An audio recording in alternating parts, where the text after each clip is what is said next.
மல்லி, விஜய் தானே புரிஞ்சுக்கல, வீட்டோட வெளியே போய் சொல்லிட்டாரு. இதுக்கு மேலே நம்ம இங்கே இருக்கிறதுல அர்த்தமே இல்லை. வாழ்க்கையே போயிடுச்சு, வாழ்க்கையை நம்ம வேஸ்ட் பண்ணிட்டோம். எப்போ பார்த்தாலும் இந்த விஜய் நம்பி நம்பி நம்ம ஏமாந்து தான் மிச்சம். இதுக்கு மேலே நம்ம ஏமாற தேவையில்ல. விஜய்க்கு அவங்க அக்கா துரோகம் பண்ணுறாங்க அப்படின்னு நாமளும் எப்படி சொல்லி புரிய வச்சிட்டோம். ஆனால் அந்த விஜய் மரமண்டை அவங்க அக்கா சொல்கிறத நம்புறாரு தவிர நாம் சொல்கிறத கொஞ்சம் நம்ப மாட்டாரே. இந்த அளவுக்கு முட்டாளாக இருப்பான்னு சொல்லி நான் எதிர்பார்க்கவே இல்லை. அவருடைய வாழ்க்கை எப்படியோ போய் தொலையிட்டோம். இனிமேல் அவர் எப்படி போனால் நமக்கு என்ன, இனி இந்த வீட்டு பக்கமும் வரக்கூடாது அப்படின்னு மல்லி யோசிக்கிறாங்க. இருந்தாலும் மல்லிக்கு பாசம் தாங்கலை. இருந்தாலும் அவர் நம்ம புருஷன் இல்லையா? அப்படி இருக்கும்போது அவர் இன்னொருத்தவங்கள்ட்ட அசிங்கப்பட்டு தோற்று போகிறத எப்படி என்னால் பார்க்க முடியும்? ஆனால் அதை சொன்னால் அவரால் ஏற்றுக்க முடியல. என்னையவே அசிங்கப்படுத்தி வெளியே அமிச்சிட்டாரு. இந்த கடவுள் தான் இதுக்கு சரியான தண்டனை கொடுக்கணும். அந்த ராஜேஸ்வரி ஒவ்வொரு முறையும் இதே மாதிரி என்னை ஏமாற்றி அசிங்கப்படுத்தி வீட்டை விட்டு வெளியே அனுப்புகிறா. ஆனால் இந்த கடவுள் பார்த்து தானே இருக்கீங்க. அப்போது அவள் பண்ணுறது சரி, நான் பண்ணுறது தவறா? ஏன் அப்படி அவளை தண்டிக்காமல் விட்டு வைக்கிறீங்க அப்படின்னு மல்லி யோசிச்சுட்டு போகும்போது நம்ம அரவிந்த் கூட்டுக்க வராரு. வந்து கார் நிப்பாட்டுறாரு. ஆனால் மல்லி கவனிக்கல. அவங்க பட்டே போகிறாங்க. அரவிந்த் ஒன்று இறங்கி போயிட்டு, மல்லி என்னாச்சு மல்லி, கார் வந்து நிப்பாட்டுறேன், என்னோட கவனிக்காமல் நீங்கள் பட்டு போயிட்டுருக்கீங்க, என்னாச்சு மல்லி, எதுவும் பிரச்சனையா, ஏன் ஒரு மாதிரி இருக்கீங்க, மூஞ்சா சோர்ந்து போயிருக்கு அப்படின்னு இங்கே அரவிந்த் கேட்குறாங்க. ஆனால் மல்லி இருக்க எதுவுமே பதில் பேசவே இல்லை.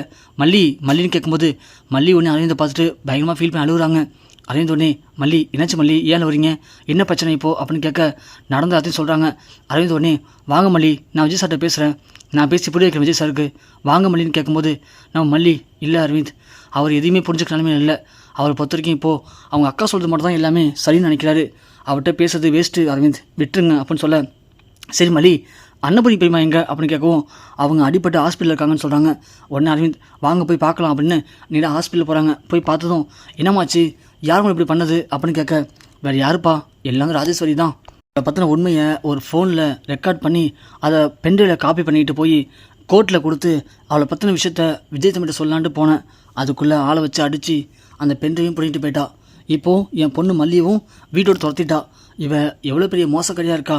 இவளுக்கெல்லாம் கொஞ்சம் கூட ஈவியாக இருக்கமே இருக்காது போல். பாவம் இல்லை மல்லி யாருக்கும் எந்த ஒரு பாவமும் பண்ணலை. அப்படி இருக்கும்போது மல்லிக்கு ஏன் இவ்வளோ கஷ்டம்னு சத்தியமாக எனக்கு தெரியல தம்பி அப்படின்னு அழுகுறாங்க. உடனே அரவிந்த், அம்மா, நல்லவங்களை கடவுள் இப்படி தான் சோதிச்சுட்டே இருப்பார்.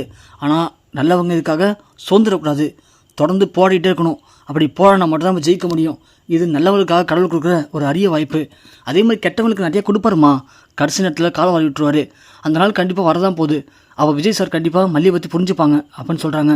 உடனே அரவிந்த் கேட்குறாங்க, ஏம்மா நீங்கள் சொன்னீங்களே இப்போது ராஜியை பற்றின உண்மைகளை ஒரு ஃபோனில் ரெக்கார்ட் பண்ணணுன்னு சொல்லிட்டு, அந்த ஃபோன் எங்கம்மா அப்படின்னு கேட்க, அனுப்பிடுவனே, ஆமாம் தம்பி, அந்த ஃபோன் அடிப்பட்ட இடத்துல கிடக்குன்னு நினைக்கிறேன்ப்பா. அடிப்பட்ட இடத்துலேவா, எங்கேம்மா அடிப்பட்டீங்க அப்படின்னு அரவிந்த் அட்ரஸ் விசாரிக்கிறாங்க. விசாரிச்சுட்டு மல்லி அழைச்சிட்டு நேராக அந்த அட்ரஸ்க்கும் போகிறாங்க.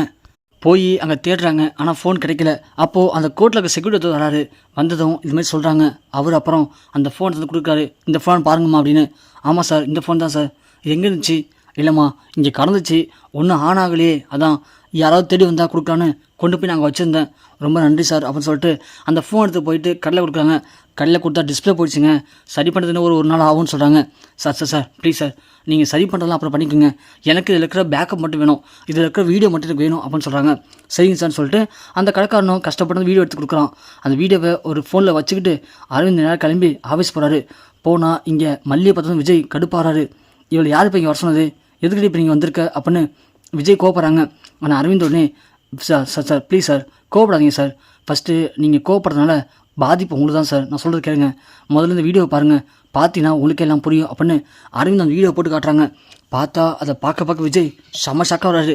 அரவிந்த் உடனே, பார்த்தீங்கன்னா சார், எல்லாத்துக்கான உங்கள் அக்கா தான் சார், ஆனால் இதை நம்ம மல்லியும் அவங்க பெரியமாவும் சொல்கிறதுக்கு ட்ரை பண்ணியிருக்காங்க. ஆனால் அது எதுவுமே நீங்கள் புரிஞ்சுக்கல சார். உங்கள் அக்கா மேலே இருக்க நம்பிக்கையில் 2 பேரும் நீங்கள் அசிங்கப்படுத்தி அனுப்பிச்சிருக்கீங்க. பாவம் மல்லி எவ்வளோ அசிங்கப்படுத்தினாலும் தான் புருஷன் யார்கிட்டையும் ஏமாந்துடக்கூடாது, தோற்று விடக்கூடாது அப்படின்னு மல்லி கஷ்டப்பட்டு இந்த உண்மையை உங்கள்கிட்ட கொடுக்குறாங்க. ப்ளீஸ் சார், மல்லியை புரிஞ்சுங்க சார், மல்லி ரொம்ப நல்ல பொண்ணு சார், உங்களுக்காக மல்லி ரொம்ப கஷ்டப்படுறா சார் அப்படின்னு அரவிந்த் சொல்லவும் விஜய் ரொம்ப ஃபீல் பண்ணுறாரு. மல்லி வெளியே தான் சார் இருக்காங்க அப்படின்னு சொல்ல விஜய் உடனே ஓடி வராரு. மல்லி என்னை மன்னிச்சிரு மல்லின்னு சொல்ல மல்லி உடனே, தேவையில்லைங்க, நான் எதுக்கு உங்களை மன்னிக்கணும், நான் யார் உங்களுக்கு, நான் உங்கள் மனைவியாக இருந்ததுன்னா நான் சொல்கிறத நீங்கள் கேட்டிருப்பீங்க, ஆனால் நீங்கள் நான் சொல்கிறத ஒரு நாளும் கேட்டதே இல்லை, அப்படின்னா நான் உங்களுக்கு வேண்டாதது தானே, எதுக்கு என்கிட்ட மன்னிப்பு கேட்குறீங்க அப்படின்னு மல்லி சொல்கிறாங்க. விஜய் ஒன்று, மல்லி ப்ளீஸ் மல்லி என்னை மன்னிச்சு பண்ணிட்டாங்கன்னு ஆஃபீஸில் யாரையும் பற்றி யோசிக்காமல் கால் விழுந்துறாரு. மல்லி ஒன்று, ஏங்க என்னங்க பண்ணுறீங்க? எல்லாரும் பார்க்குறாங்க, ஏஞ்சிரிங்க. விடு மல்லி, பொண்டாட்டி காலில் புருஷன் விடுறதுலாம் ஒன்றும் பெரிய விஷயம் இல்லை, என்னை மன்னிச்சிரு மல்லின்னு சொல்ல மல்லி ஒன்னே ஏங்க அப்படி பண்ணுறீங்க, ஏஞ்சிரிங்க அப்படின்னு சொல்கிறாங்க. ஒன்று விஜய் ஏஞ்சிக்கிறாரு. என்னை மன்னிச்சிரு மல்லின்னு சொல்லி திரும்பவும் மல்லியை கட்டி பிடிச்சிக்கிறாரு.